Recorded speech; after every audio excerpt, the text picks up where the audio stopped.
Welcome everyone to our community dialogue on PrEP. I am Willie Murphy, the Executive Director of the Ryan Chelsea Clinton Community Health Center, the host of today's panel.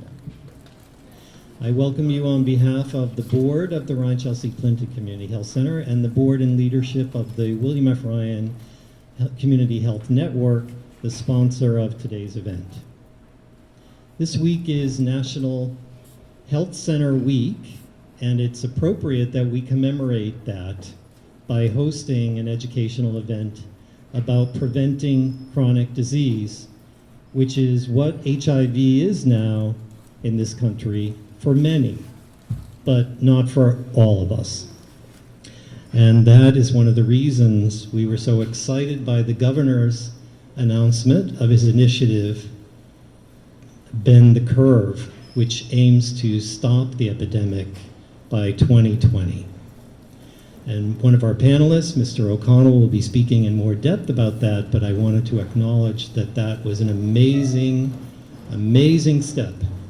And New York, as usual, is right out front there on this issue. And we feel very, very lucky. I personally do, and the agency and the network feels very privileged that Mr. O'Connell is here today to talk about that. PrEP is for everyone at risk for HIV, men and women, but because the rates of infection remain highest among gay men, and particularly young men, and most particularly young men of color, most of the studies have followed those populations. Our work at Ryan has also focused on young men of color, who often have the least access to information and support from peers, and too often enter the healthcare system with a diagnosis of HIV, a preventable chronic disease. You're probably aware, but I do want to make you aware, if you're not, that we're videotaping today's event. The center is really pleased to acknowledge that Gilead Sciences has provided a grant to partially support today's event and the videographer, but they also had no input in the content or the selection of the panel. So, the first person I want to introduce is someone who is very important to us, is an enthusiastic supporter of the Ryan Network, and works tirelessly for her constituents in this community. Assemblymember Linda Rosenthal has been very generous with her time and support for causes that are important to Ryan, its patients, and that includes supporting funding to advance HIV care and treatment. We were so pleased when she said that she could join us today to welcome folks and to say a few words. So, Assemblymember Linda Rosenthal.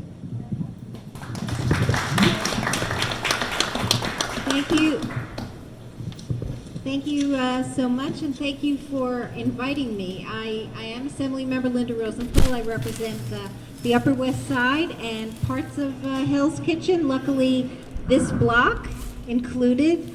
And I want to thank you for inviting me here today, and I'd like to thank you for hosting this critically important discussion. You know, when AIDS first began, it was a death sentence. And hundreds of thousands of people, including some of my very dear friends, were taken from us much too soon. And while the struggle continues to be real for the hundreds of thousands of New Yorkers who continue to live with the disease, the advances that have been made and New York's commitment, which was just renewed by the governor, to education, to outreach and prevention, we can get one step closer to realizing an AIDS-free New York. New York has made a tremendous strides in reducing the number of new infections, and this PrEP program will go a long way to helping to reduce it further so that new people do not become infected, and we can call this no longer an epidemic by 2020. So the work that the Ryan Center is beginning today, the conversation that is starting here, right now, today, is critically important and will save lives here in this district, but all over New York State as well. You know, I'm always proud to represent the Ryan Center, but today I am particularly proud, and I thank you for having this most important discussion today. Thank you. Thank you very much. As usual, Linda has overbooked, so she's going to stay as long as she can, but we really appreciate your being here. And I want to note that she's also coming back next week to do an event with us with our Reach Out and Read program, which provides books to kids in the formative years and encourages parents to read to them. So we really appreciate you making the time for both of these events. So to my left is Dr. Carolyn Chu, and I am privileged to say that she is the medical director for the Ryan Chelsea Clinton Community Health Center. And she's also the HIV medical director for the Ryan Network. Dr. Chu is a board-certified practitioner of family medicine and has received certification as an HIV specialist through the American Academy of HIV Medicine. And she also has a graduate degree in clinical research methods. Really lucky to have somebody with those credentials and with her enthusiasm and amazing commitment to her work. Prior to joining Ryan in 2012, Dr. Chu was an attending physician at Montefiore Medical Center and an assistant professor at the Albert Einstein College of Medicine. Dr. Chu also represents the Ryan Network on the PrEP pilot project, which is sponsored by the AIDS Institute and is a prescriber of PrEP to some of her patients and oversees the prescription of PrEP through the network. Dr. Chu is going to speak on the basics of PrEP. Can everyone hear me without too much vibration? All right. So I just have a very few slides to just go over sort of the basic lay of the land. And if there's any information that I'm not covering in the slides, feel free to ask when we do our Q&A. So the first slide that you see up there on some of the screens is what is PrEP? What does it actually stand for? So PrEP stands for pre-exposure prophylaxis. You might have heard of post-exposure prophylaxis. That's after someone has been exposed. So PrEP is beforehand. Now PrEP is the latest toolkit in what we have to offer as combination prevention. So essentially it involves a medication and risk reduction program that people who are at risk for HIV can take for as long as they are at risk. This visual may be hard for people to see, but I basically just wanted to highlight the fact that we know that new HIV infections continue to occur. New York State is disproportionately affected by new infections, and even within New York State, there are certain populations that are extremely at risk for HIV, and I think it behooves all of us in the room and in the community to be aware of PrEP and be able to ask the questions. The next slide. This just gives a little bit of the timeline. So it's actually, PrEP has been something that has been discussed for several years, at least in the sort of medical and research world. And this just goes over a couple of the major studies that had been highlighted by the CDC when they put out their official guidance about PrEP. So a lot of the numbers that we hear about are based on the very large trials involving patients both in the US as well as abroad. And actually back in 2012, now a little over 2 years ago, that was when the FDA first officially approved the medication for use. Again, this is just one slide briefly going over some of the numbers. I don't want to spend too much time on the exact data, but people should feel free to ask questions later. But essentially the take-home point has been that if you take the medication every day, it is effective.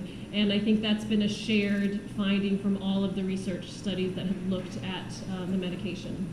So even though we've got a few years of information under our belts, I think one of the main reasons that we're having an event like this is that we know that the rates of medication prescription are still quite low.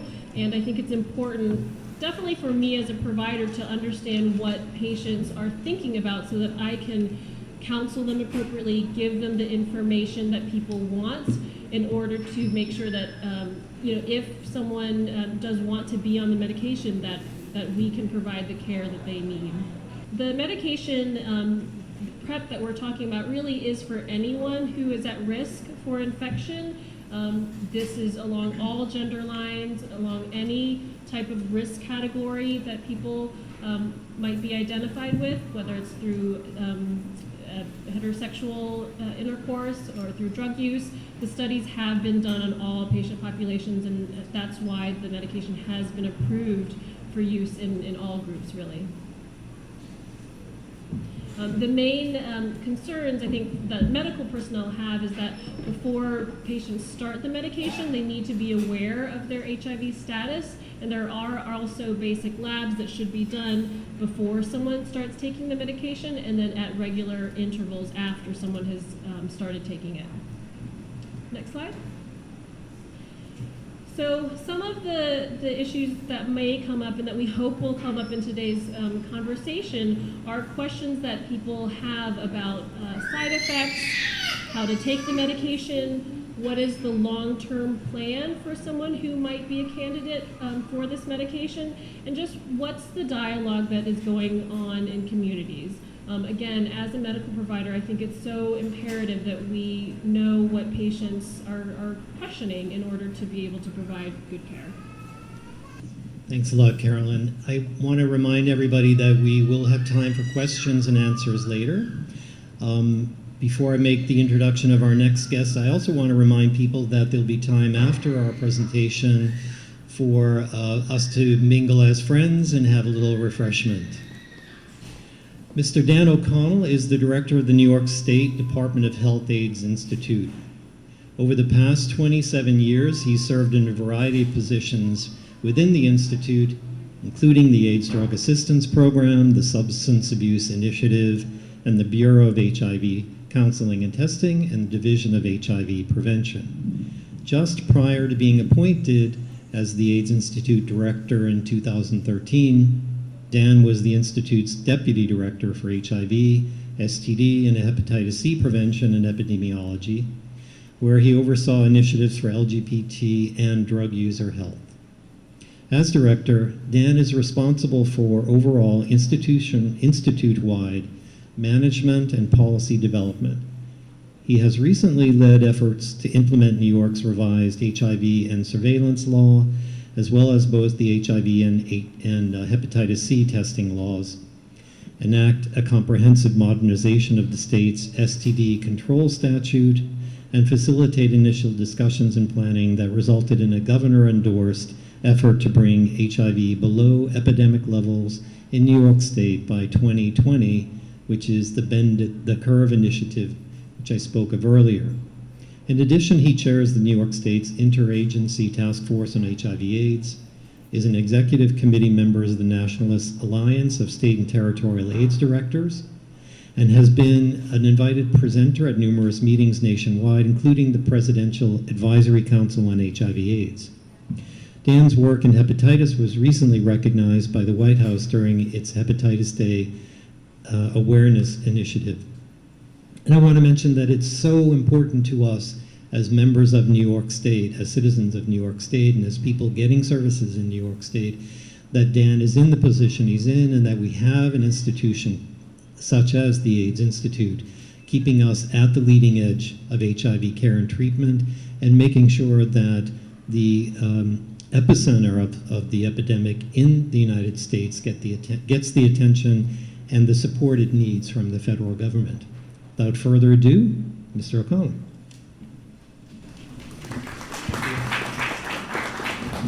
So thanks. Can everybody hear me in the back? Great. So great. It's great to be here. Thank you, Will and Dr. Chu, for asking me to be here. We've always been great partners with the Ryan Center of all its various shapes and sizes. But it's especially good to be here during National Health Center Week, where we celebrate the role that centers like the Ryan Center play in terms of making sure that our community stays healthy as they can. So I'm here specifically to talk about PrEP, and I'm really happy to see so many people in this room. Very intimate here. Hello. But it's This is such an important conversation to have, and it's great to see so many people here to have that conversation. We're 30 years into the epidemic, and I guess the bad news is we still have 3,000 infections a year in New York State. The good news part of that is we used to have about 15,000. When I started in the AIDS Institute, my first job was with the AIDS Drug Assistance Program. And at that time, those of you who were around, people were dropping like flies. It was incredibly sad, a very, very difficult time for everyone to go through. And that we're here now talking about the end of the epidemic as something that is within reach. And, we're not talking about no more AIDS, because obviously we have over 100,000 people just in New York City who are living with HIV, and we want them to live long and healthy lives. But I think the message here today is that no one else needs to get infected. At this point, we have the tools in our hands to find the people who have HIV who remain undiagnosed, to find the people who have HIV and are out of care and bring them back into care so they can become virally suppressed. And for those of you, or those of us, who remain HIV negative but are in high-risk situations, that there are tools that can keep us from getting HIV.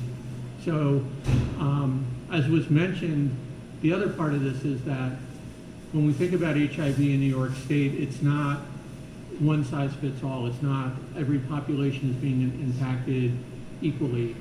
And when we had HIV in the old days, it was in New York State, we had kind of twin epidemics. We had injection drug users, and then we had the sexual epidemic. And I don't know how many folks know about this, but basically what we've had happen over the last 15 or 20 years, especially since the introduction of syringe exchange in New York, was about half of the epidemic melting away. So we used to have 15,000 cases a year, and about 7,500 of those cases a year were among injection drug users. And in the most recent figures that we have, whereas injection drug users were about half of the epidemic back in the early 90s, they're now about 3 or 4%. So we've been able to take that part of the epidemic that people thought would never go away, because who's going to stop injecting drugs? And that part of the epidemic really is going away. And we have programs even in this area of New York City and all throughout New York City and New York State to provide clean syringes to people. So we took that bold step. People said, what are you're going to give clean syringes to people? And is that right? Aren't you just helping them with their, you're not helping them with their getting over their addiction. You're helping them inject drugs into their arms. And what we're saying is, no, what we're doing is we're trying to give people options. We're trying to keep people safe. And the same thing, we had a part of our epidemic that was among, it was mother-to-child transmission. So we used to have about 500 cases of mother-to-child transmission in New York State. Last year we had 2 cases, which means that this year we're going to meet the CDC definition for elimination of mother-to-child transmission in New York State. So in that, So we were able to take, again, a part of the epidemic that people didn't think was going to go away. So we have, HIV pregnant or HIV women, and we didn't say to them, just like the injection drug users, we didn't say to them, stop injecting drugs. We said, if you're going to be injecting drugs, we want you to be healthy. And with pregnant women who were HIV positive, we didn't say, you can't have kids anymore. That's not right, We said, we want you and your baby to be healthy. We want you to have options. And by doing that in a really aggressive way, we were able to take another part of the epidemic and make it go away. And I think when we're talking about PrEP, we're saying exactly the same thing. We aren't saying stop having sex. You can't do that, that's not human. And there are lots of people who use condoms and use them consistently and will stay uninfected because of that. But there are lots of people that's not their choice. That's not the way they're living. And we can't say to people, stop having sex. It's just not going to work. Public health tries that sort of thing, and it never works. But what we do is we try to give people options to stay healthy. So with PrEP, what we're saying is, here's a way that you can do what you're doing right now. We're going to talk to you about safer sex because we don't want you to get STDs. But what we're saying is that during this period of time in your life where you're involved in what is unarguably a high-risk behavior, unprotected anal intercourse, which some people just call sex, which is good too. What we're saying is, if that's it, then we don't want you to get HIV infected. We don't want you to be in the position of not taking Truvada or whatever the mechanism for PrEP is going to be in the future, taking that medication for that period of time that you're at high risk, and then to be able to stop, but rather to become HIV infected and have to take medications for the rest of your life. We're saying here's an option where you can stay safe for that period of time that you're in this risk corridor, and to come out on the other end uninfected and able to move on with your life and to have a good, healthy life that way. And again, so the governor's plan isn't just PrEP. You know, we also want those people who are undiagnosed to get tested so that we know that they can get into treatment and achieve viral suppression. So we have probably maybe 10 or 12, 13,000 people in New York State who remain undiagnosed. And we rely on our folks, our partners here at Ryan Center and places like this all over the state to make sure that people get HIV tested as often as they should. And then the other part is that we have a lot of people in New York State, more than half the people in New York State with diagnosed HIV have already achieved viral suppression, which means they're not going to progress from HIV to AIDS probably, and they're not going to transmit HIV from themselves to anybody else. So what we're doing is we're creating a smaller and smaller place for HIV to be, for people to get infected. So if we take viral suppression of HIV infected people and we match it up with PrEP, where people at high risk who are HIV negative stay HIV negative, there's no place for HIV to go. And that's really the vision about bending the curve, where there are going to be so few new infections. We're hoping about 750 instead of the 3,000 that we're going to have this year, that there are going to be so few new infections that we're actually going to have fewer people living with HIV in New York State, the first ever decrease in prevalence in New York State for the 30 years that we've had this epidemic. And all of this is doable. It's not like, well, we're hoping for the next new drug or we're hoping for the next new tool. Everything that we need to make this happen is available today. We have things like fourth generation testing, so that now that when you come in for an HIV test, we're not going to tell you that you're HIV negative when in fact you're HIV positive because of the window period and all that. So we have all these things that are available to us, PrEP, all these, the drugs for people who do have HIV, and all those other services that we've had that have been so successful in terms of decreasing the numbers in all the other populations. When I talk about having, going from where we were at 15,000 people being diagnosed a year down to 3,000, those decreases are across all racial and ethnic groups. So it's not just one group or another group that's benefiting from that progress. And it's not just one age group or another age group, it's all age groups. And it's not just men or women, it's both men or women. But we still have a very concentrated infection group among MSM. And as was stated, it's not just among MSM or gay men, it's more specifically among gay men of color and more specifically among young gay men. So if we don't do what we need to do in terms of reaching that very particular population with the things that we have available, then we're going to continue to see 3,000 infections a year instead of 750, but that doesn't have to be. So at this point, it's no longer a matter of, do we have what's necessary? We have what's necessary, but it's do we have the will and the community strength to come together and say, we don't want this to happen to us, and we don't want it to happen to the next generation. It is truly possible that this is the last generation that's going to come up and really be at high risk for HIV. And wouldn't that be a great gift to give to our kids, to the next generation, and say, this doesn't have to happen to you. That talk of, Hillary Clinton saying we're looking for an AIDS-free generation isn't just talk, it's reality. And the power to bring that reality about is in the hands of everybody in this room here today. So we have what it takes. And I look out here and actually see some familiar faces, and I know we have what it takes here. And so I hope in this room and other rooms we have the opportunity to have this conversation. And I really look forward to the dialogue, because I know that there's misinformation out there about PrEP.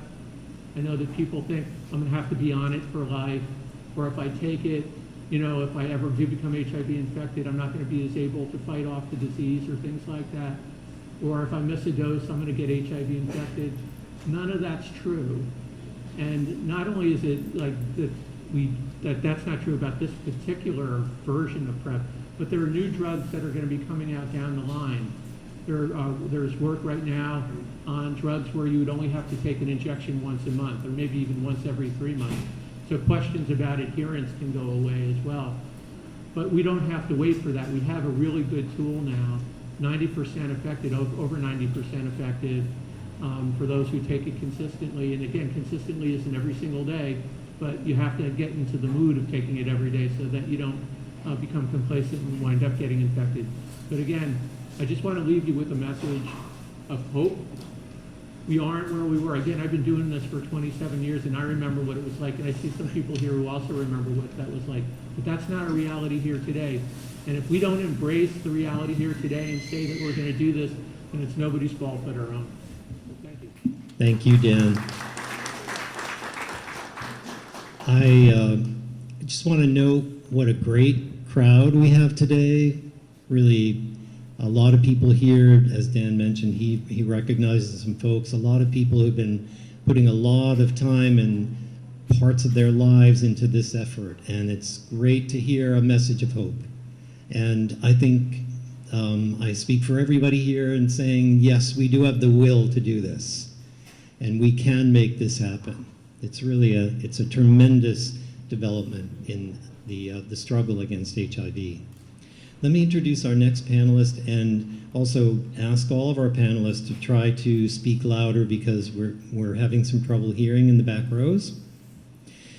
Kim Watson is the co-founder of Community Kinship Life, known as CK Life, that assists affirmed men and women with necessary life skills, medical needs, counseling, and access to the resources needed to improve their quality of life and contribution to society. CK Life provides a safe, secure space for affirmed people and allies when applicable to meet and learn about life inside and outside of transition. CK Life also sponsors a benefit to raise funds for the CK Life Scholarship Fund that has helped many affirmed people to pay for necessary transition-related procedures. CK Life also participates in many conferences centered around affirmed people.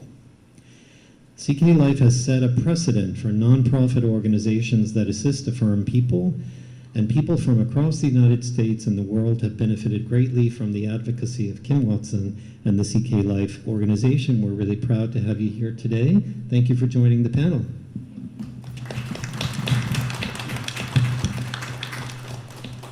Thank you. So, I'm coming from Community Kinship Life, not only the founder, but the Chief Executive Director of Community Kinship Life. And I oversee 2 specific transgender clinics in the Bronx, out of Bronx, Lebanon. We have 2 sites. And I see over 200 patients throughout the year, throughout our fiscal year.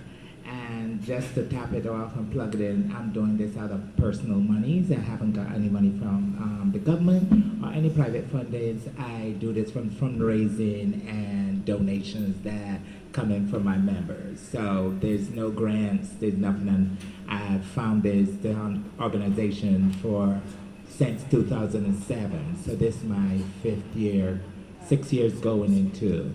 So if anybody wants to, www.cklife, yes, that's a plug. They told me I couldn't do it. Many things in New York City when they're told, well, I don't identify as transgender, but I identify as a woman of trans experience because I'm an anatomical female, and they told a lot of the transgender community they could not do it.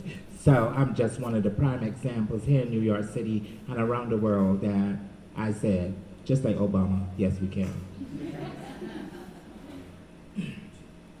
So thank you, Faye Barrett and the Ryan Center for inviting me this precious moment and to see a lot of my former colleagues. It's awesome. I never thought I would see you again, but I'm here. So they wanted to know what were the top 3 HIV prevention issues for members of the New York City transgender community. And one of the things that I've seen is that first we start with the medical system, because most individuals choose not to want to go into some medical systems, and if they're in the medical system, they probably, the first thing they talk about is hormones instead of HIV. But I have a whole percentage, a huge percentage in New York City who are HIV positive or live in high-risk lifestyles sexually. And not only, I don't want to specifically talk about trans women, but there are also trans men that are HIV positive in New York City, and they are part of my clinic also. So it's a myth out there when you say only trans women are HIV positive or high-risk living sex, but there are a lot of men of trans experience who are having high-risk sex also and are HIV positive. So that says I'm prepping for PrEP. One other issue with HIV prevention is that not only the hormonal issues, and I don't want to talk about hormones at all, I just want to talk about individuals that are actually HIV positive, and it gets switched around with some medical individuals, not at my clinic because my clinic been trained, my provider's been trained, both of my HIV specialists, they've been trained in infectious disease awareness. So with the transgender individuals coming in, they're said that, okay, you speak about HRT, but when it comes to HIV, they have a selective few and talk about it. I've had two people so far that had to use PrEP. One was a trans guy. He slept with this young lady, and she didn't reveal that she was HIV positive until the sexual encounter happened. And when he called me, it happened over the weekend. I just swiped him into the Monday of a walk-in, and he went on a set of medications so that he can deal with that in 30 days. And today, God bless, he's HIV negative. There was a second person, she's female, and she's, not only she got involved in prostitution and stuff like that, but she's very at a high risk where sexual encounters are concerned, and she came in with some of these issues, and one of the issues, unfortunately, she came HIV positive. She came up HIV positive, but we do the greatest thing for her, and we had her counsel and stuff like that, and she had been on PrEP. So now that we continue, it works because her viral load has been undetectable and her CD4 count is rising. So I think that PrEP works. How does PrEP address any of those issues? Like I said, I think that PrEPs work, and that's the first thing I do. Yesterday, I had a patient come in. Over the weekend, she was having random sex with some guy, and then afterwards, he revealed to her, because he wanted a long-term relationship, about his status, and she got very frantic.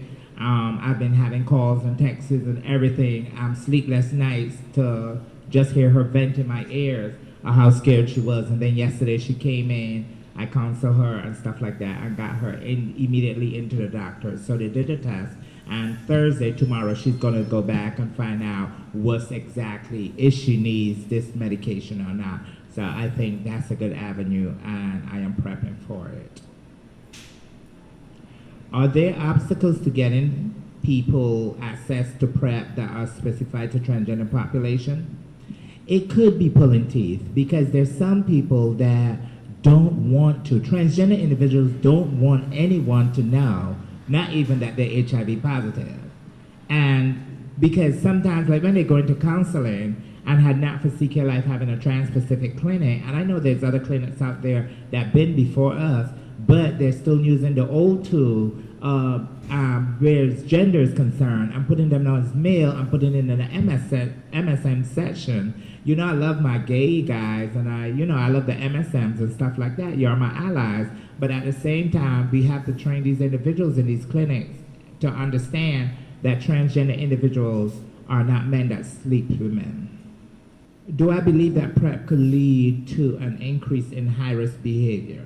That's a yes. I think PrEPing out there, individuals, and it could be awareness. It's awareness, because individuals could say, okay, you know what, I'm going to party hardy. I'm going to sleep with Tom, Dick, and Harry. No condoms, no female condoms and such.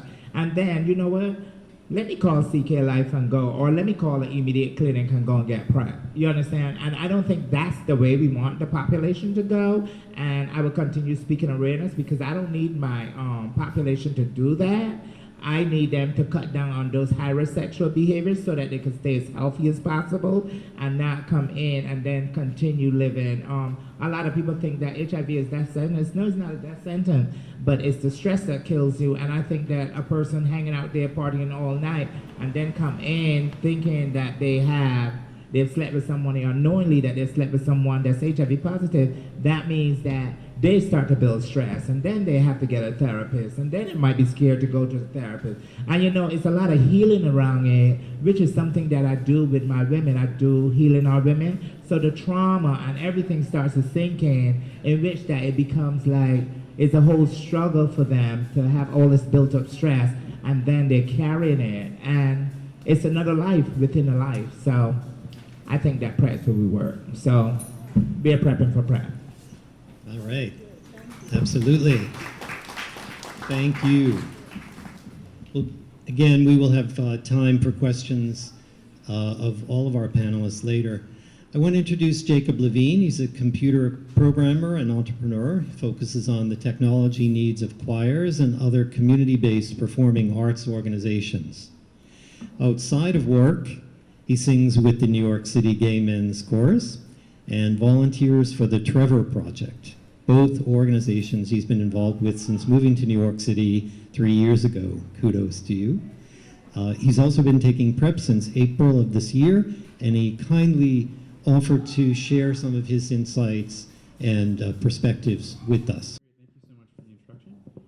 And thank you to the Ryan Center for organizing this discussion. I think it's fantastic to be able to have a platform where people can learn about stuff like this that's not the internet, because there's a lot of misinformation out there.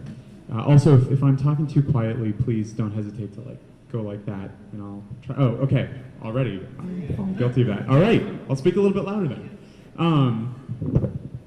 Is that better? All right, great. So I first heard about PrEP probably about 18 months ago, about 2 years ago, something along those lines. And most of the information that I was getting was through social media, people posting articles, things like that on Facebook. And I was really interested by what I was reading, in large part because I have not had perfect condom use when I have had sex. And at the time, that was something that I definitely did not talk about and was very ashamed of. The way sex ed happens, and this isn't necessarily a bad thing, but you get sort of painted this picture that everybody uses condoms, and if you don't use condoms even once, you're sort of this terrible person, and you should be ashamed of yourself. Anyway, that was sort of where I was. And as I started hearing from friends of mine who were sharing this information, I began to realize that's not exactly an accurate picture. There's a whole spectrum of how people have sex, and it's important to be honest with yourself about whether or not you're engaging in risky behavior, and if you are, try to do things that can lower that risk. And being ashamed only is a barrier to owning that risk and actually trying to do something about it. But it took me a long time to actually get around to talking to my doctor about it, mainly just laziness. But then earlier this year, I started dating someone who revealed to me that he was HIV positive. And shit got real. He was undetectable, or so he told me, and I believed him. But I also was sort of scared by the prospect of relying on someone else to make decisions that would affect my health. Sometimes people forget, or sometimes from the research that I did just because I was nervous and curious, there are mild spikes in viral load. Anyway, I wanted to take more direct responsibility for my own health. So I talked to my doctor about it, And he was very resistant. He's a gay doctor. He has a lot of gay patients. And when we sat down and talked about it, he said, the first thing obviously is you still have to use condoms. There are a lot of other STDs that you can get if you are having condomless sex. And I said, yes, I know that. I never intended for it to be a replacement for condom use. For me, it was a reality that I wasn't perfect about using condoms. And the guy that I was seeing had a very similar sexual history to me. He mostly used condoms. He had unprotected sex with a few people that he knew well and trusted, and one of them had gotten infected recently, and he got infected, and it was alarming how similar his experience was to my experience. The only difference was I had gotten lucky. So anyway, my doctor understood and wanted to make sure that I understood the implications of what I was doing and that I still had to use condoms. And he, warned me that it wasn't clear what the long-term side effects of taking PrEP would be. My understanding is that there isn't any indication that there are serious side effects, but I guess there's a danger of that with any long-term medical treatment. You never really know. And for me, there was enough risk in my sexual life that it felt like the right decision. Anyway, he respected that. He wrote me a prescription.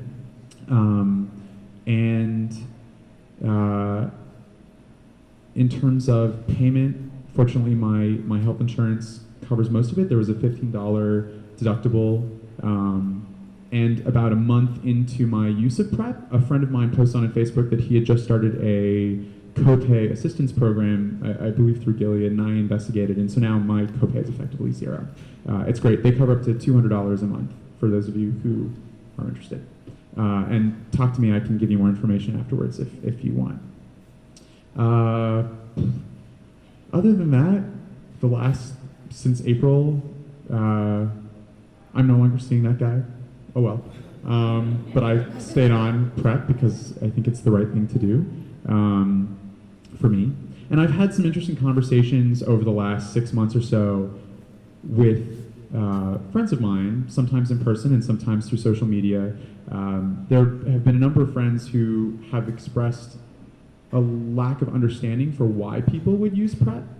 And for several of them, part of it is that they are religious about condom use. They've never slipped up. And in that sort of situation, I can understand the confusion. If you trust yourself enough to always use a condom, then the needs for going on PrEP are a lot less. That wasn't the reality for me. And actually, that's one thing. I've been much more vocal about the fact that that's my reality since going on PrEP, because I think that it's really important for people to hear that not everyone is perfect about condom use. And if you are one of those people, and there are many of them out there, you need to know what options are available to you so that you can take care of yourself. Yeah, all right, that's it.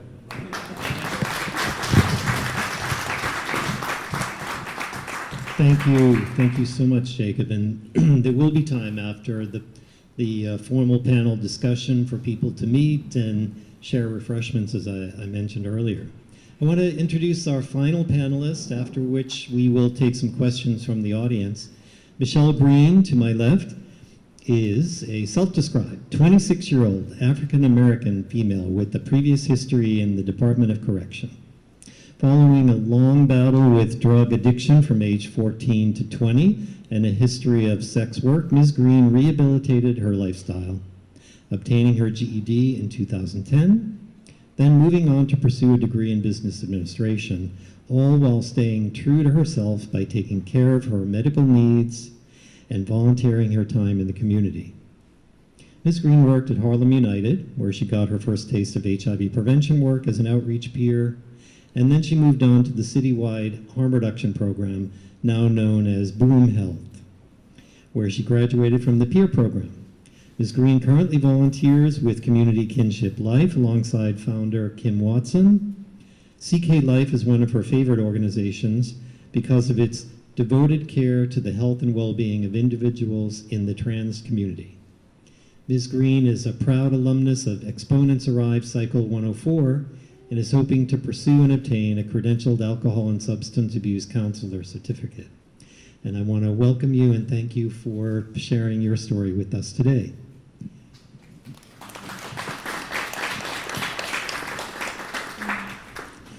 I'm ready for my close-up. No, I'm a little nervous. First, I want to thank, can you guys hear me back there? No? Do I need to speak louder? Okay. I want to first thank Faye Barrett and the Ryan Center for allowing me to sit on the panel and share my experience. And I want to also say that I am a member of CK Life Clinic. They're doing great work there. So I was sent some questions about dealing with my insurance company with taking PrEP. What has it been like taking PrEP? Any side effects? Things of those nature. I didn't really have an issue with my insurance company covering it for me. Me and my doctor had a conversation about, because I told him, I said, listen, I know I'm a high risk, multiple partners, and they have multiple partners, both men and women, so it's for me to protect myself. He told me that this was not for you to not use condoms anymore. You have to still use condoms, but just as a prevention method. So I started taking it. I'm all over the place. I live a busy life, so sometimes it's hard, for me to remember to take it every day. I'm taking it, and I didn't really have that many side effects, just, a little nausea in the beginning, but after a while it was just, it came natural. I personally feel that PrEP is a great thing, and I think that individuals that are at high risk should start PrEP. Only because we need to contain HIV transmission, and that's one of the ways I feel that it could be done. I don't really have anything. Yeah, I don't really have anything else to say. But if you guys have any questions for me, then one more thing: the stigma. That has to be. Thank you. That has to be one of my biggest issues when it comes to PrEP, because I have a lot of friends over, family members, and my PrEP is visible. So if I have it sitting in the medicine closet or in my bedroom where I can remember to take it every day, like, one of the things that I do every day is I do my makeup, and I take a shower, I brush my teeth, and I do my makeup. So I usually put it in, my doctor suggested this, that I put it in my in my makeup bag, so that I would be able to remember to take it. And having girlfriends come over and guy friends, and they see the bottle and they're like, questioning, like, judging me. I struggled with that. I used to hide it. When I had company come over, I used to just put it in the cabinet where they couldn't see it. I'd lock it up in a purse and throw it in the back of my closet. But then it wasn't accessible to me. I didn't wake up every day and see it. And I was like, okay, it's the weekend, I want to have fun. Do I have to worry about, oh my gosh, if the condom breaks, am I going to have a situation to deal with? So I just said, with the help of Miss Kim over here, she said, Michelle, your body is your temple, and it's, yourself. You have to protect yourself and not worry about what others think. So I started to, leave it out, and I've still had looks from friends. I've had conversations with them like, listen, this is a prevention method, because I had to ask him, I'm like, how do I explain this to somebody if they ask me? And she's just like, it's a prevention method, that's it, and she reminded me that, your friends, and that they're high risk too. Maybe, you could be someone that tells them, listen, this is a great thing, try it. And so far it's been working for me. Thank you, Michelle. This is the spot in the program where we're going to open the floor to questions, and I'm going to try to bring the mic to you. I had a little, just a short information. I had short information on PrEP and post. I'm a HIV positive person for and thriving 25 years plus. I used to be a part of that. And over 65, bam. So, you know, we used to do so many events here, you know, my 50 plus and my holistic. I miss that so much. You had holistic stuff here. But, you know, did you mention the medicines, even though I do know I did have but you didn't mention the medicines. And is there, I thought that one person had to be negative. But you mentioned a positive person taking PrEP. So on top of their medication, are they taking? Got two microphones. Okay, thank you very much for bringing up the question. So the medication that is approved for PrEP is Truvada. So it's a combination of two medications. It has historically, up until the idea of PrEP, been given to people who were HIV positive as a part of their combination. But that is the main one that had been studied in the research trials, and at this point is the only one that is approved. Although, as Dan mentioned, there are other ones being looked at due to questions about, you know, daily adherence, side effects, that sort of thing. But PrEP is only for someone who is HIV negative, but at risk of becoming positive due to various things that I think everyone on the panel has been speaking to. But the medication is Truvada, and it's one pill, it's once a day, it's blue, it's about this big. There are side effects, as some of the panels have spoken about. For some people, hopefully those side effects go away or become manageable. I think in the medical community, what we've wondered about are, or some of the questions that have been coming up are mostly focused on bone health.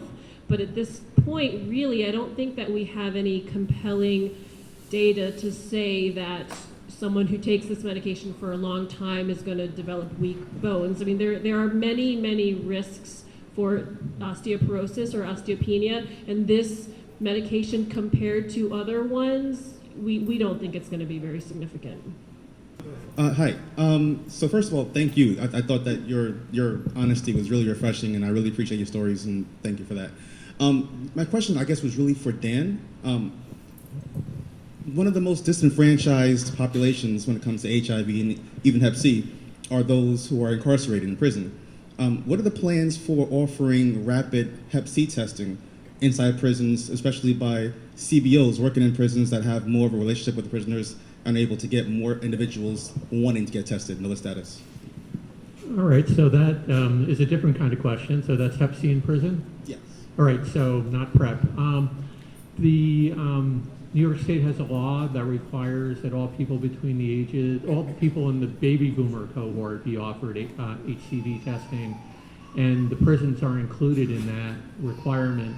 So we know that the New York State Department of Corrections has implemented that, and we're working with them. We are also responsible through another law for overseeing hepatitis and HIV health and prevention within the DOC system. And so we have to review all their policies and procedures, and obviously one of the things that we want to make sure is that everybody is tested. Rapid testing, whatever the testing modality is, we know that people who are coming into the prison system are usually at an increased risk for hepatitis. So that's something that we definitely are working with the department on. Our concern up to now has been more around making sure that treatments are available to people who do test positive. And so that's something that in our review of policies and procedures is going forward. So I think we're in a much better place than where we were a few years ago in terms of treatment. And one of the struggles that we have now is that a lot of times we don't know when somebody's going to be released. So if we start somebody on treatment, we have to make sure that the treatment is continued through into the community, so we have a continuity of care program to make sure that if somebody begins Hep C treatment in the facility, that they're linked so that they can complete it successfully in the community once they're released. So, I mean, that's the kind of thing we're doing. I've been hearing rumors that they're working on a injection for PrEP that lasts 3 months, so you don't have to do a daily pill. Do you know anything about that, and how close are they to releasing that? Yeah, so I'm not exactly sure where it is in the clinical trial, so it's not going to be this year or anything like that.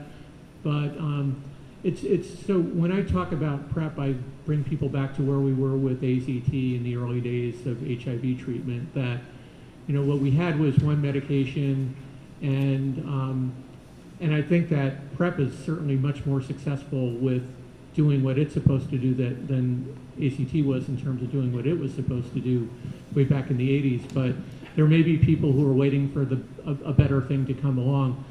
What I would want people to consider is, in terms of their own risk profile, why would you wait for something else to come along and risk becoming infected between now and then? I mean, that's really a conversation you need to have with yourself and your doctor. But new medications are coming out all the time. People who live with HIV know that, and they've moved on to different things, and their health has improved over time. But again, I think with PrEP, it's the same thing. Is in waiting for the next best thing, you could be putting yourself at risk that you're not going to have that next best thing because you're already going to have to be taking HIV meds for the rest of your life because you became infected. So, yeah, there are going to be new meds, and we're all hoping for that people, again, not only have one medication to choose from, but multiple ones that might be better for them. But again, sometimes you just work with what you have until you have something better. Before PrEP, all we had were condoms and willpower and things like that. We saw where that got us, so cautionary tale there. Hi, thank you so much. As you noted in the beginning, one of the highest risk groups in New York City are young gay men of color. So I'm wondering what challenges we face in rolling out PrEP for them, and if any of the panelists have ideas for meeting those challenges in rolling out PrEP for them. Well, I guess I can speak to from my position as a provider. I think that some of the groups who are at the highest risk for infection are not the groups that are coming into a traditional healthcare setting. So that disconnect between the people who are equipped to be able to have the dialogue about PrEP are not in close proximity to the people who really need it. So I think that there's a huge need to really spread the word and find out what types of outreach programs or activities are actually effective, and to sort of relay that information to people who are in the position of offering the medical services. And I think there needs to really be education and training all along. It doesn't necessarily have to be the provider who starts that conversation, even though I might be the one prescribing it. But that conversation really might be better started by someone in the peer group, an outreach worker, a patient navigator. There are any number of types of positions that can start it, and then really it's about sort of linking people into care, engaging people, starting that conversation so that, to try to get patients to us so that we can, do our portion of it. I think it's a great question because, number one, we know that a lot of people, believe it or not, even though I'm a really friendly face, they don't trust the government and stuff that we tell them. And so what we're selling sometimes isn't what they're buying, but I think we have to find ways to get the word out. And I think one way is through the whole conversation about expanded Medicaid and the Affordable Care Act. Because what we like to say to young gay men or to any young man is, we care about your health. We don't just care about you not getting HIV, we care about you as a person. And one way that we can show that we care about you is to make sure that you have access to health care. And once people are in healthcare, then some of these conversations come more naturally. If all we do is we come out after somebody says, take this pill, it doesn't really work out. And a lot of the folks that we're talking about, especially young people of any kind, a lot of times they just feel pretty good. They're resilient.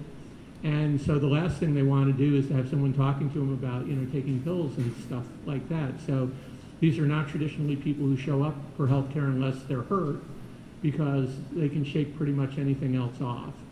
And so again, the conversation has to be something that works for young people. I think getting peers into the community that are versed on PrEP, that really understand it and can educate in an authentic and accurate way is pretty critical.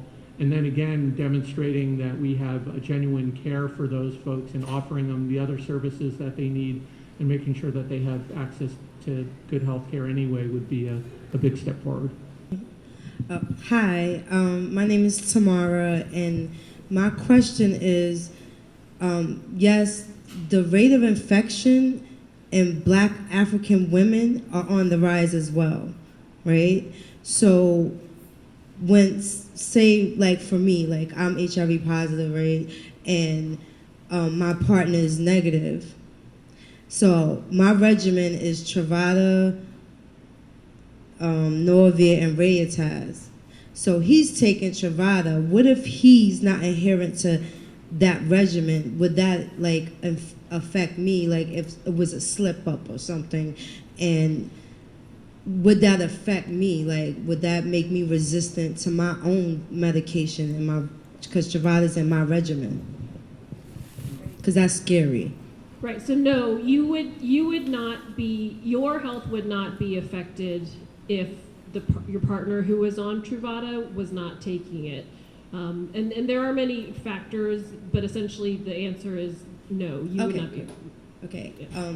And my other question is, being that it's about awareness and bringing it to our communities, is there going to be like a training where you can train peers to go out in the community to speak about PrEP? Because people have to be trained properly to speak to the communities on every level. Yeah, I couldn't agree with you more. I mean, that's really important, and that is part of the plan. I mean, this is fairly new, so what we're doing is we have all kinds of people and organizations that are funded around the state to do other things, and what we're trying to tell them is that this is really important. And if you need to retool what you're doing so that this is what we're doing, then that's, you can use our funding for that. But I wanted to go back to something you said up front, because I think it's pretty important that just to clarify, actually the good news is that for African American women, Hispanic women, women of color in general, the numbers of new infections are going down. And they're not just going down a little bit, they're going down a lot. And that is terrific. But again, there's still disparities. We still have, there are still concentrated areas in New York City where young women of color are getting infected. And what we have to do is get smarter about targeting our resources, that where the infections are, that's where we are. But the good news overall is that pretty much every aspect of the epidemic is falling away around us, except for around MSM, where we have this, a bolus of cases that is really hard to deal with, except with something like what we're talking about today, that we have to bring something new to the game, or we're not going to be able to deal with it. Hi, for the young lady that just spoke, first I want to commend you for putting yourself out there. Me, myself, when the opportunity comes, I will be engaging the community in conversations about PrEP. But also, everybody in this room, we can start it right now. You can go home, get on your Facebook, your Instagram, your Twitter. You can put this up, and the things that you learn here, you can post that, and that's how it can start. Hi, my name's Rodney. And I have a couple of questions. So before I ask my question, I just want to also comment on the topic about MSM of color. Participating in PrEP studies. One thing about African American community is of course someone mentioned there's a distrust in terms of healthcare, and I think when you use words like study or experiment, that's not something most of us want to participate in. And with the changes in healthcare of affordable care, I feel like most men of color, we're going to do it on our own terms. It's just not because you have a study open doesn't mean people are going to come running through the doors. But it is good to educate people and let them know that PrEP is an option. So it may be challenging with studies to get people to come and participate, but again, with health insurance and stuff being available, I think they will come through. So my first question is, I see a lot of reports where they talk about how PrEP, that there's been proof that PrEP has lower risk of transmission by 96%. But the information doesn't specify whether people in the study using condoms or were they not using condoms. Like, can someone kind of speak more about that information? Because this is the kind of information that's being, disseminated into the community. People ask those type of questions. Well, who are the people? Were they African American? That type of information would be helpful when talking about PrEP. Also, moving forward, in terms, someone mentioned changes with health insurance. How would people be able to pay for this and cover it? Because right now, it's only available to studies. I'm a service provider, and I've been sitting at the table about conversations around PrEP for almost 3 years. And so far, there's no places that are just like, okay, you can come in and this is covered. Almost everything's through a study. And again, most MSM of color don't want to participate in studies, but may want to use PrEP. And then the last thing is for you, Michelle. I always hear people say things like, well, why would I take a pill to prevent HIV if the whole reason for me taking condoms was to not spend my life taking pills? I just want to know from you, like, when people start asking you questions about, in terms of the whole stigma of taking pills, like, how do you kind of explain that to people? Because me, as a service provider, that's the questions I get from my young clients, is like, you've been teaching us for 2 years to use condoms, and now you're telling us we can take PrEP. I know it's advised to still use it with condoms, but they also look at it like, well, why would I take a pill to prevent HIV if I'm using condoms to prevent myself from getting it and taking pills for the rest of my life? So thank you for bringing up the very good point about you can have the data and the information, but you have to realize what's behind it. And I do agree that, for some of the studies, even though there are many of them, that might not be the exact same patient group that you are a part of or that providers see in New York. So I do think that that's a good point. There are multiple ones that have occurred that have looked at multiple risk groups. And that includes injection drug users, that does include MSM, also includes heterosexual partners and people in serodiscordant relationships where one person is HIV positive and the other person is HIV negative. But again, we do know that the studies are limited to that particular patient group that had been identified, and I think that you can have your quote-unquote study data, but then what about the real-world information, right? What about real patients who are going to be taking these medications? And I think that is important to have as a conversation, when people are thinking about being on it. But I did want to point out that the studies that have been done have been on multiple types of patient groups. The question about whether condoms were used. I think that depending on the way that the design was of the study, everyone sort of got, for the most part, sort of the baseline harm reduction, counseling, encouragement of condom use, that sort of thing. My understanding is that condom use, if it had been specifically measured, was all self-report, and so that there might be some limitations on that. I don't think that the people conducting the studies were actually looking to see if people used condoms at every point of risk. And then the other thing that the major point from a lot of the information that we know is that the medication adherence was also, there some people were saying that they were taking it, but then when they actually tried to measure the blood levels, it wasn't matching up what patients were saying. So again, I mean, these are the issues that came out through doing the studies, and that's part of why we're having the conversation now. And then just the one last thing about programs for obtaining the medication. So there are some patient assistance programs. There's a copay program that the other speaker had also mentioned. Some insurers, many insurance plans do cover it. There is a process to go through in terms of sort of getting prior approval, and I do encourage everyone to be aware of that and empowered so that you can inform the provider. And providers, we have an obligation to be aware of what we need to do so that we can get patients on those medications. Through personal experience, a lot of individuals do not know how to properly use a condom. And as an outreach worker, a lot of individuals do not know how to use a condom properly. They don't know how to store it. They pull out condoms that are outdated, been sitting in their wallets, in the windowsill in the summer.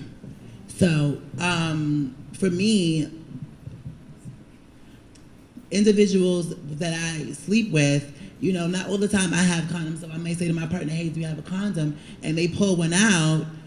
Who's to say that condom you understand is gonna work? It can pop. So just one pill a day is just a prevention method, for plan B. If the condom doesn't work, then I still have, that to fall back on. It's not like, oh, okay, I'm taking PrEP, so I don't have to use any condoms. It's just a plan B. So I just wanted to weigh in a little bit. That I don't want people to leave with mixed messages or not understanding. Not understanding really key points, but PrEP is available. It's not just in studies now. So it is widely available. It's just that because it's new, a lot of people aren't taking advantage of it yet. But Medicaid covers it, so anybody who has a Medicaid card who's at high risk for HIV can talk it to their provider. And the good thing about that is not only does Medicaid pay for the medication, but also all the testing that may be needed for it. So so there are lots of ways to get PrEP. There's the private insurance, and we had the example right here of needing the patient copay assistance program, but there's also a patient assistance program for people who don't have insurance, and then there are a lot of different mechanisms to get PrEP, and so I don't want people to think that the only way to get it is to enroll in a study. And the other point was around, were people using condoms in the studies or not? And I think the doctor made a really good point, but in the studies, there's a lot of things that are self-reported. They'll say, did you use condoms every time? And people will say yes, and they'll test a person and they have STDs. So there are ways of testing what people self-report in studies, and then that can be factored. Just like people say, yeah, I took the medication all the time, and they'll test the person's blood, and there's no medication in their blood at all. So, but again, there are ways of controlling for the reliability of self-report, so that when people say the medication is effective, even if you miss doses, it's because they've tested the blood to see what levels of medication were available in the blood, and that way you know whether or not the person's self-report was correct and how much protection was offered based on how much medication objectively was in the person's system. I actually just wanted to ask a clarifying question. So based on the studies that you're talking about, the people who were taking PrEP and the people who were not taking PrEP, there was a mix probably of how often they used condoms. Some people used them religiously, some people did not, and the results span across all of those different groups and included people who were not using condoms.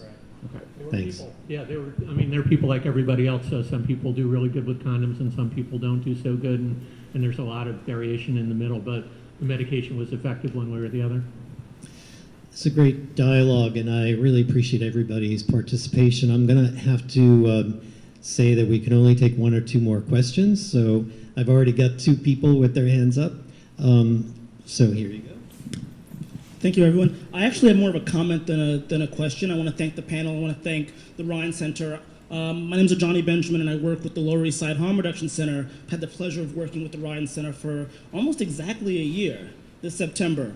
And we are part of the New York City PrEP Task Force. We've worked with the Ryan Nina Center, where we refer individuals, and we have been referring individuals who we've come in contact with through underground sex parties, where we go and we provide HIV testing. Folks who may not be using condoms, and so bringing condoms isn't the answer, but engaging in conversations with them about PrEP has been successful, where folks have expressed their curiosity about what can I do even if I'm not using condoms. The last thing I wanted to mention was a kind of hidden benefit of PrEP, because it's not that a person simply walks in and gets Truvada. They also begin these ongoing conversations with their provider. And it's a unique setting where a person is encouraged to talk to their provider about sex, whereas other times a person may not talk to their doctor about sex at all. And so there's a whole lot of hidden benefits to PrEP, and I'm really happy to be here with the Ryan Center. And we only paid him a little to say that. But we really appreciate your partnership. I know that Jason here at the nurse practitioner from Nina, Jason Villarreal, has been a real effective partner with you, and vice versa. And there was a question over here. I guess you already kind of tapped a little bit on it. I'm talking regarding the population that kind of we forget that we serve. It's like undocumented patients. Well, not patients because they are not HIV positive, but they are at risk. So I'm wondering how can they, or if there's any other way, and I know the program assistant exists with Gilead, but they don't really cover the whole medication, correct? It's like maybe 200 or so, if I'm not mistaken. up to 200 or something like that. So Yeah, it's great if you also have insurance. yeah, but I'm talking people who does not have, medical insurance, Yeah, right. including undocumented immigrants and stuff like that. Another question, I want to know, maybe this went overlooked or so. How long before I have an accident had to be on the PrEP before, it will actually be effective and like, oh, I'm safe because I'm already prepped for PrEP. And number three, I'm sorry, is the age group. What is the age group? I'm sorry that we can, forward this information to. Are teenagers allowed to any age teenagers? The question about I had an accident, how long do I have to wait until I start PrEP?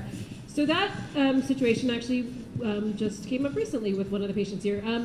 So the important thing to remember is that if this accident or exposure occurred within 72 hours, you might actually need to do the 28-day course of post-exposure prophylaxis. And then as that is finished out and we confirm that the person remains HIV negative, then you definitely want to start that conversation about, okay, let's now get you onto PrEP. But I just want to make a distinction because if it's been within 72 hours, you should, we offer PEP and then you do the PrEP. If there has not been a recent exposure within 72 hours and the person knows that they're going to be at risk, then you can just start PrEP, just the one medication. But the post-exposure does involve a more, more medications. Oh, and then age groups. So it's been approved for 18 and older. I know that they are looking to see whether it can be approved for pediatric and adolescents, but at this point, it's not formally been approved. We don't want them to get HIV infected either. It doesn't make any sense. So what we're doing is we're looking at the range of options that we have between Medicaid, private insurance, and the patient assistance program and copay assistance program that Gilead has. We know that there are gaps in that. The state of Washington has established something similar to ADAP for PrEP, so a PrEP drug assistance program, and we're looking at what that might look like in New York State to see if there are ways that we can make sure that this is truly available to everyone at really high risk, close the gaps that are in there, but that's going to take some thinking and some money, but we're really committed to trying to make sure that this is available to as many people who really need it as possible.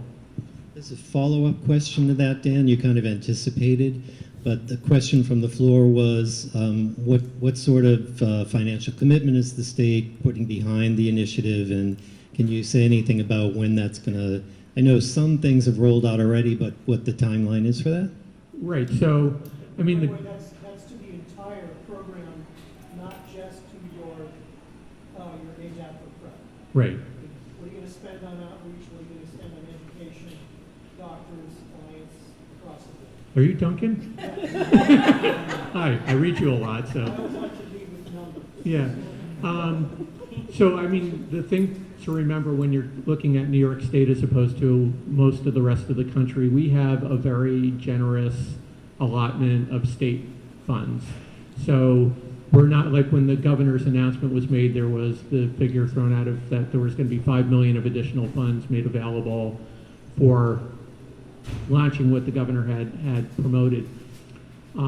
What you have to remember is that we're talking about a state whose, like my budget for the New York State Department of Health AIDS Institute is about $500 million a year. That a lot of that is for the AIDS drug assistance program for medications for folks who are already infected. And the New York City Department of Health and Mental Hygiene has city tax levy dollars as well as the money that they get through the Ryan White program. So we're not starting from scratch. Really what this is taking a look at what resources we have and what they're being used for, and then making sure that we are shifting the resources in a way that we're still going to see the successes that we've already had, but that if we have opportunities to do this new work, that we can start it immediately and not have to wait for new appropriations to come down the line. So a perfect example is what's happening right here in this very facility, where we're working with Ryan on starting a PrEP pilot program with current resources. So we already fund agencies around the state, and what we're saying is we want you to start this program up now.